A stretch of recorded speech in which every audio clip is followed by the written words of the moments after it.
অভিষেক এখনো শিশু আছে, কটাক্ষ অর্জুন সিংয়ের। অপরাজিতা বিল ইস্যুতে অভিষেক ব্যানার্জিকে নিশানা করলেন নোয়াপাড়া কেন্দ্রের বিজেপি প্রার্থী অর্জুন সিং।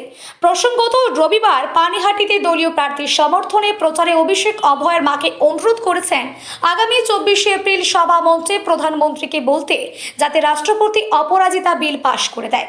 এই প্রসঙ্গে সোমবার সকালে পুত্র পবন কুমার সিংয়ের সমর্থনে ভোট প্রচারে বেরিয়ে নোয়াপাড়ার বিজেপি প্রার্থী অর্জুন সিং বলেন, অভিষেক এখনো শিশু আছে, আগে ওকে বড় হতে দিন।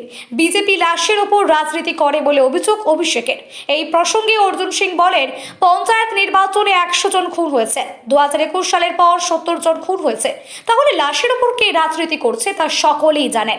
ইডির হানা নিয়ে তিনি বলেন, ইডি চোরদের ধরতে গিয়েছে, চুরি করলেই তো ধরবেই। মমতা ব্যানার্জিকে নিশানা করে তিনি বলেন, মমতা ব্যানার্জি যেই রাস্তায় হাঁটছে সেইভাবেই বিজেপি পাল্টা জবাব দিচ্ছে। তার দাবি, তৃণমূল শেষের পথে নয়, তৃণমূল শেষ হয়ে গিয়েছে।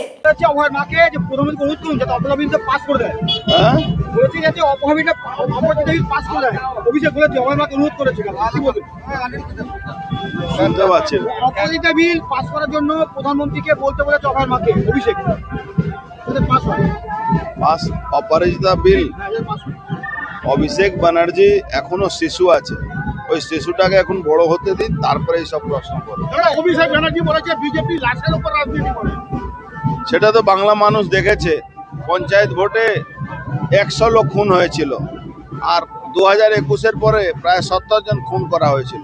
লাশের উপরে কে রাজনীতি করে ভারতবর্ষের মানুষ জানে, পশ্চিমবাংলার মানুষ জানে। ভোট আসলে বলে ইডি সিবিআই জুজু দেখায় বিজেপি।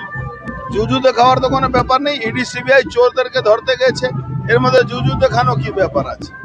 এখন নিচ্ছে তারা পুলিশরা ঠিক তৃণমূলের কাজ করছে, পারমিশন দিচ্ছে না বিজেপিকে মিটিং মিছিল। দেখুন, মমতা ব্যানার্জি যে রাস্তায় হেঁটেছেন সেই রাস্তায় এখন জবাব পাচ্ছেন। উনি ইলিগালি করতেন,